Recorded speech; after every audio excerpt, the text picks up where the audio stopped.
Chers amis, bonsoir. Je voudrais ouvrir la Bible en ce jour avec vous et vous lire un texte qui se trouve dans le livre des Actes des Apôtres, dans le Nouveau Testament, au chapitre 16, et à partir du verset 27, il est écrit ceci: « Le geôlier se réveilla, et lorsqu'il vit les portes de la prison ouvertes, il tira son épée et allait se tuer, pensant que les prisonniers s'étaient enfuis. Mais Paul lui cria de toutes ses forces: « Arrête, ne te fais pas de mal, nous sommes tous là. » Oui, nous sommes ici témoins d'une tentative de mettre fin à ces jours, de commettre l'irréparable. Nous sommes au cœur d'un drame qui touche notre société, qui touche encore le monde entier. Ce drame s'appelle le suicide. C'est un sujet difficile, compliqué, tant il a des conséquences lourdes et cette impossibilité de revenir en arrière. En effet, nous pouvons faire des choix dans la vie et pour certains, il nous est possible de revenir en arrière, il nous est possible de nous rendre compte que nous nous sommes trompés, que nous n'avons peut-être pas pris la bonne décision, mais cet acte-là est un acte irrémédiable, il est impossible de revenir en arrière. Pourquoi ? Parce qu'il s'agit d'un acte qui n'est pas des plus banals, il est question ici de se ôter la vie, de mettre fin à la vie, de lui donner un terme, un coup final, décider qu'il n'est plus nécessaire de la vivre. Alors, nous avons ce cri qui vient du cœur, une parole forte ici exprimée et dont la Bible nous parle et qui dit « Ne te fais pas de mal ». En effet, la Bible parle de ce sujet également, comme du reste plusieurs autres sujets. Et mon désir, c'est vraiment de pouvoir, à travers ce court instant, donner de l'espoir, donner de l'espérance, parce que Dieu nous a donné la vie. Et cette vie, parfois, peut souffrir de bien des difficultés, bien des circonstances qui lui font perdre sa saveur. Mais je crois, et je crois profondément, dans la grâce et dans le salut de Dieu pour les hommes, capables d'intervenir si nous lui permettons de le faire, capables de venir à notre secours si nous crions à lui et que nous réclamons sa présence à nos côtés. Ne te fais pas de mal pourrait être le slogan, pourrait être la parole forte, pourrait être la punchline, cette parole finalement sur laquelle il faudrait s'appuyer comme un mot clair, comme je dirais un flash au milieu de la torpeur, une lumière qui jaillit au milieu de l'obscurité. Ne te fais pas de mal. Réfléchissons à cette phrase simple dans d'autres termes. Ne te fais pas de mal pourrait être compris de cette manière-ci également. Ne fais pas de mal à ta personne. Voilà ce que Paul va déclarer à cet homme dont le prénom du reste ne nous est pas donné. C'est un geôlier, c'est ce que l'on sait, c'est un homme qui a un métier difficile, un métier qui le place comme un gardien de la prison, dira-t-on, mais en même temps comme quelqu'un qui pouvait, je dirais, tourmenter. Il était là pour pouvoir surveiller les prisonniers, mais en même temps pour leur prodiguer quelques corrections si les autorités de l'époque le lui demandaient. C'est un métier qui est très difficile, où il s'agit de faire taire sa conscience, il s'agit bien d'agir et de faire ce qu'on nous demande. Mais Paul ici lui dit « Ne te fais pas de mal », comme une voix qui vient de la part de Dieu. Ne fais pas ce qui est mal à ta personne. Différentes choses et différentes circonstances peuvent nous amener à prendre des décisions, à poser des actes. Le tout, et ce qui est important, c'est de ne pas se faire du mal. De ne pas se faire personnellement du mal. Que ce qui est mal vienne de l'extérieur, que ce qui nous touche vienne de la part d'autres personnes ou des circonstances de la vie, c'est une chose. Mais en arriver au point de se faire à soi-même du mal, c'est autre chose. Et voilà pourquoi Paul ici s'écrit d'une voix très forte. Il crie, et je l'ai lu avec vous ce texte, Paul cria de toutes ses forces, tant l'acte qui allait être posé était irrémédiable. Il crie de toutes ses forces, ne te fais pas de mal. En effet, cet homme a une épée dont il s'est saisi, et la Bible nous dit qu'il allait se tuer. Et voici que Paul crie de toutes ses forces, arrête, arrête.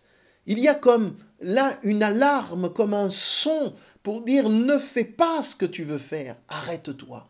Voyez-vous, nous pouvons considérer à travers ce texte combien cela est important de pouvoir dialoguer, parler, partager.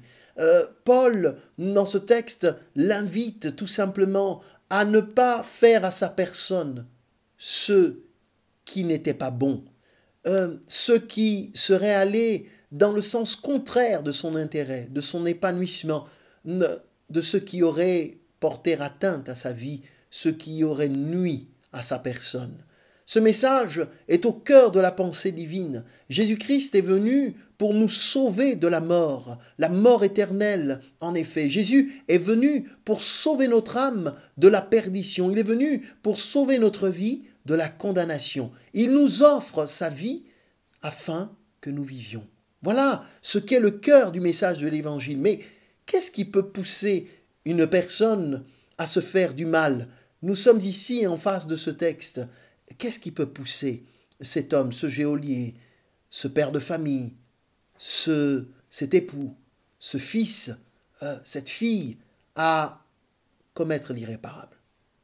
Je dirais premièrement, et je crois profondément que ce n'est pas quelque chose que l'on fait naturellement. Comprenez ce que je dis. Je crois que ce cycle d'autodestruction ne peut pas être dans notre ADN, dans notre nature. Il y a donc toujours un élément qui fait liaison. Il y a quelque chose qui pousse à commettre, qui pousse à l'action. Nous ne sommes pas faits pour nous meurtrir volontairement. Ceci permet vraiment de comprendre que le but n'est absolument pas de se sentir jugé ou de se sentir surveillé ou condamné. Non, loin de là. Je voudrais dire que parfois on traverse de telles circonstances, de telles situations, avec une intensité d'angoisse, de souffrance, de désarroi, de désespoir, qu'on en arrive au point de penser que la seule solution serait d'y mettre un terme. Et pourtant, si vous avez encore quelques minutes, permettez-moi d'aller plus loin dans cette réflexion. La question que je posais tantôt, c'est qu'est-ce qui peut pousser une personne à vouloir se faire du mal ? Nous lisons dans ce texte, et nous l'avons vu, que ce geôlier est en train d'envisager cette réalité-là. Il est important de prendre de la distance pour voir ce qui nous a déstabilisés. Je disais qu'il y a parfois, souvent, quelque chose qui fait liaison parce que ce n'est pas dans notre ADN de nous faire volontairement du mal. Donc, qu'est-ce qui nous a poussés à l'extrême? Qu'est-ce qui nous a fait perdre pied? Quel est ce manque que nous avons? Quel est ce désespoir qui nous anime? Quelle est cette douleur qui nous torture? Quelle est cette tristesse, cette peine qui nous pèse profondément? Le geôlier a perdu espoir. Ses employeurs ne seront pas tendres envers lui. Il sait que c'est inéluctable. Si les prisonniers dont il s'occupait se sont enfuis, la responsabilité pèsera sur ses épaules et la conséquence sera terrible, à savoir la mort. Nous sommes dans un contexte où les choses sont ainsi. Et je l'explique pour que vous compreniez quelle est la logique de cet homme. Pourquoi en arrive-t-il là? Il perd tout espoir. Il se dit, mes employeurs ne me laisseront pas une chance de vivre. Ils m'ont confié la responsabilité de tous ces prisonniers, ils ne sont plus là.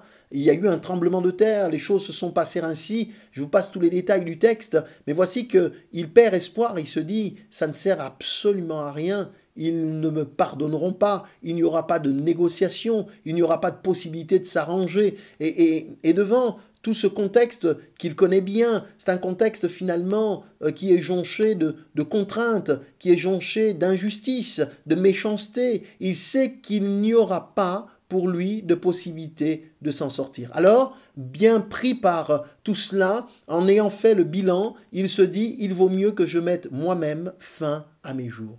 Et sa femme, et ses enfants, ses proches, ses amis, sa famille, dans tout cela, où sont-ils? En fait, on pourrait paraphraser cet homme ou imaginer ce qu'il pense. Je les aime, certes, mais ils ne sont pas à ma place. Ils ne comprendront pas ce que je vis. Ils m'aiment, d'accord, mais ils ne pourront pas faire quoi que ce soit pour moi, pour m'aider. La chose pour lui, donc, est arrêtée. Et voyez-vous, il n'y a pour lui plus d'espoir. En tous les cas, c'est ce qu'il pense. Pour lui, il n'y a plus d'espoir.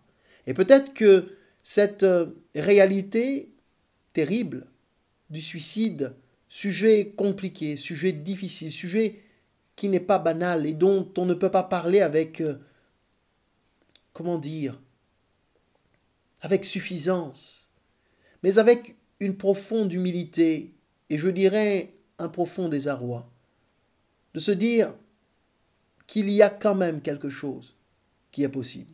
En tant qu'homme d'Église, je ne peux m'empêcher de penser que le message d'espoir dont nous faisons le témoignage, le message de l'Évangile, qui est une bonne nouvelle, je ne peux m'empêcher qu'il ne puisse être une solution et la réponse, eh bien, au désarroi des hommes, à la peine des cœurs, à la souffrance des vies. Je sais, au plus profond de moi-même, pour l'avoir vécu personnellement et pour avoir vu cela se faire aussi autour de moi, je sais que l'Évangile est la réponse de Dieu à tous les maux, MAUX, à toutes les souffrances, à toutes les douleurs, à tout ce qui peut troubler notre vie. La vie, les circonstances, mes amis, peuvent nous placer dans une situation similaire à celle de cet homme dont l'Écriture, la Bible nous parle. On peut perdre pied. Et en perdant pied, on peut perdre aussi l'espoir. L'espoir, c'est une flamme qui anime la vie. L'espoir, c'est ce qui nourrit et c'est ce qui nous donne la force d'avancer. L'espoir, c'est une positive attente, c'est un sentiment qui nous donne de croire que demain sera meilleur, sera mieux qu'aujourd'hui, que tout n'est pas perdu.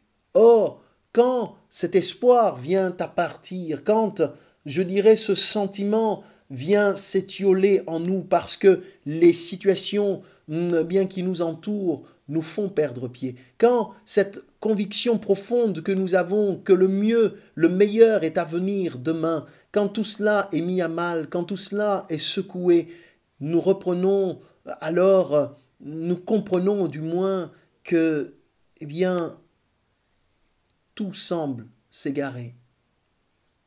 Il semble pour nous alors à ce moment-là que les choses se sont éteintes. Vous savez, c'est comme si une lumière venait de s'éteindre. C'est comme si quelqu'un venait de jeter de l'eau sur cette flamme d'espoir que nous avions en nous. Il y a une cassure, alors il y a une perte, il y a une fêlure, une déception, un imprévu, et j'en passe encore. Il nous semble alors que c'en est fini. Par conséquent, on se dit la seule issue, la seule solution qui paraît possible, c'est celle de tout arrêter. Mes amis, il faut saisir la main qui nous est tendue. L'être humain a cru qu'il pouvait y arriver tout seul, et c'est certainement le tort que nous avons. Nous croyons que nous pouvons nous passer de celui qui donne la vie, de celui qui est le garant de la vie et le garant de notre avenir. Seulement, si nous décidons de nous abandonner entre ses mains, si nous décidons de construire une relation d'espérance avec ce Dieu éternel qui nous aime, alors nous pourrons surmonter nos circonstances. Et quand il nous semblera que le désespoir ait pris place, nous trouverons cette grâce, ce soutien, ce secours que Dieu seul veut nous offrir. Les évangiles nous rappellent que Jésus voit et il sait ce qu'il y a dans le cœur. Évangile de Jean, chapitre 2, versets 24 à 25 nous dit « Mais Jésus ne se fiait point à eux parce qu'il les connaissait tous et parce qu'il n'avait pas besoin qu'on lui rende témoignage d'aucun homme, car il savait lui-même ce qui est dans l'homme. » Voilà ce que nous dit l'Écriture. Jésus savait lui-même ce qui est dans l'homme. Il sait donc ce qui est au fond du cœur. Il sait quelles sont vos luttes. Il sait quels sont vos combats. Il sait quelles sont vos peines, quelles sont vos déceptions. Il sait quand vous êtes épuisé, fatigué. Il sait quand vous vous sentez démuni. Il sait tout. Il n'ignore rien. Et la Bible nous dit que Dieu a tant aimé le monde qu'il a donné son Fils unique. Comprenez, mes amis, que si quelqu'un devait mourir, eh bien Jésus a pris cette place. Il a pris ma place, il a pris ta place, afin que tu vives. La Bible poursuit en y disant, afin que quiconque croit en lui, quiconque croit en Jésus, ne périsse pas, ne meure pas, mais qu'il ait la vie éternelle. Le but de Dieu, c'est de nous donner une vie d'abondance, une vie que la Bible appelle la vie éternelle, une vie qui ne connaîtra pas de fin, une vie qui est en relation directe avec l'éternité, parce que Dieu est aussi appelé l'éternel dans la Bible. La Bible nous montre ici, mais tous ceux qui auront cru en lui ne périront pas, mais ils héritent de la vie éternelle. Et la suite du texte est intéressante. Il nous est dit, Dieu en effet n'a pas envoyé son Fils dans le monde pour qu'il juge le monde, mais pour que le monde soit sauvé par lui. Oui, Dieu a envoyé Jésus pour que le monde soit sauvé par lui. Alors, mes amis, ne te fais pas de mal est une parole qui doit retentir fortement, peut-être autour de vous, peut-être vous qui écoutez ce message, peut-être que vous avez besoin de l'entendre. Je me souviens d'une personne avec qui on a pu partager ces choses-là et qui était pris par des pensées de suicide et qui avait déjà arrêté son scénario. La pudeur me fait vous dire que le strict minimum, mais je puis vous assurer que cette personne avait décidé de mettre fin à ses jours, mais elle a entendu le message de l'évangile. Cette personne a été saisie par la grâce de Dieu, et au moment où nous avons prié pour cette personne, au moment où nous avons invoqué la vie et la grâce de Dieu en Jésus-Christ sur elle, eh bien quelque chose s'est passé à l'intérieur de son âme. Elle a senti comme une force qui sortait et qui quittait son corps. Cette pensée de suicide s'en est allée. Quand j'ai questionné cette personne, elle m'a répondu en me disant « J'avais prévu de mettre fin à mes jours. » Mais voici que Dieu s'est trouvé sur son chemin et cette parole que vous entendez, Dieu a tant aimé le monde afin que quiconque croit en lui ne périsse pas, mais qu'il ait la vie éternelle, eh bien cette personne a pu saisir cette grâce que le Seigneur lui accordait. Mes amis, je crois profondément au message de l'Évangile et en sa puissance pour transformer les vies. Et je crois que nous pouvons, si nous nous mettons tous ensemble, si nous envisageons que la vie est un don de Dieu, un cadeau de Dieu, et que, oui, le désespoir, oui, les peines, oui, les chagrins, oui, toutes sortes de choses peuvent percuter notre vie, c'est vrai. Mais si nous considérons que Dieu peut être notre ami, notre soutien, notre appui, notre secours, si nous comprenons et si nous entendons surtout résonner dans l'obscurité de notre situation, si nous entendons résonner cette voix comme une lueur d'espoir qui nous crie « Ne te fais pas de mal, arrête, arrête !» et que nous arrêtons, eh bien nous vivrons et nous expérimenterons la grâce de Dieu.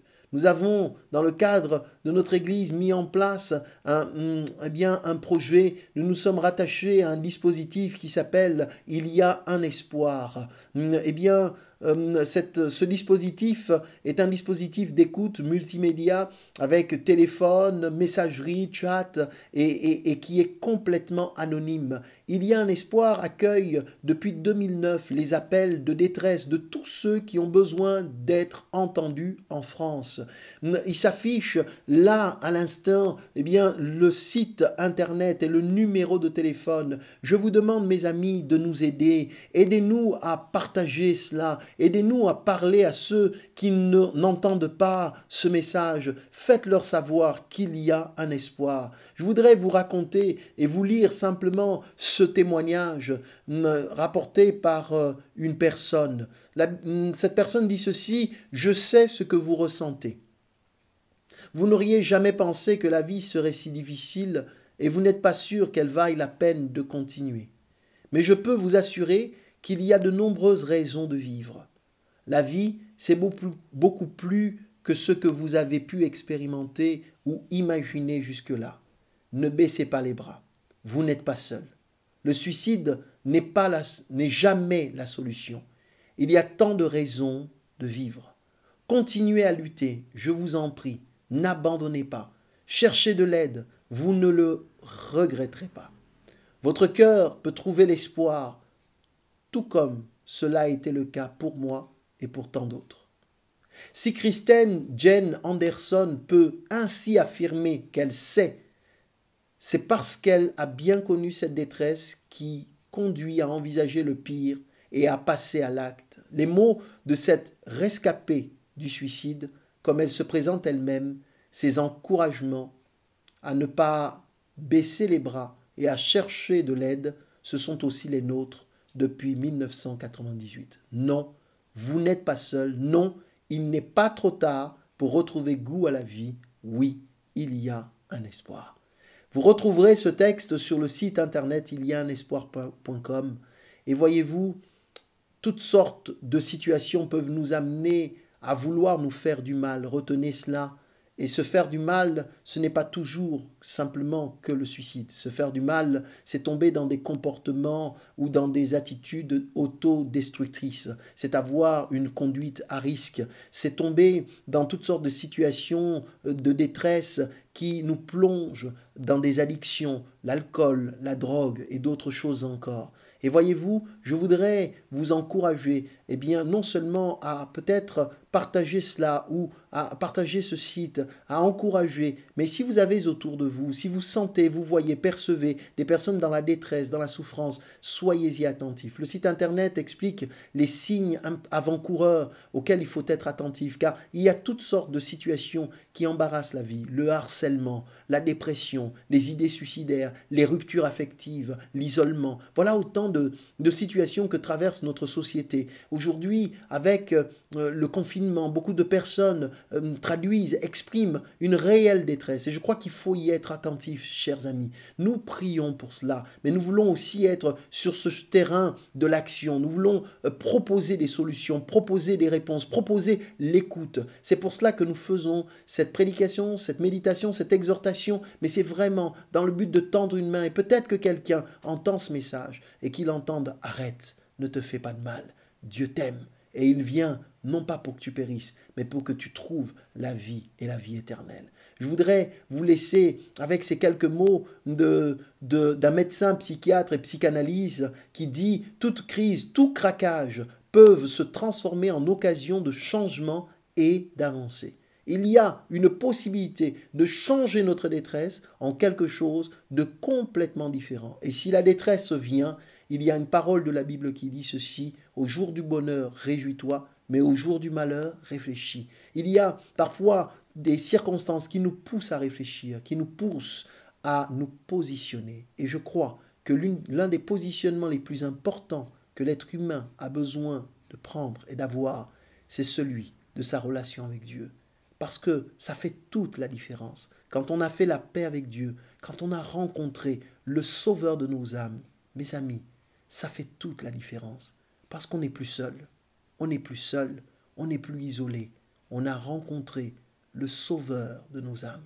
Alors, criez à ce sauveur. Il s'appelle Jésus-Christ. Que Dieu vous bénisse. Seigneur, tu sais tous ceux et celles qui entendent ce message. Ma prière, c'est que tu répondes à leurs attentes, selon la grâce qui est la tienne, selon l'amour que tu as manifesté pour nous en donnant ta propre vie afin que nous vivions. Je te prie, Seigneur, de bénir mes amis et de les encourager. Au nom de Jésus. Amen.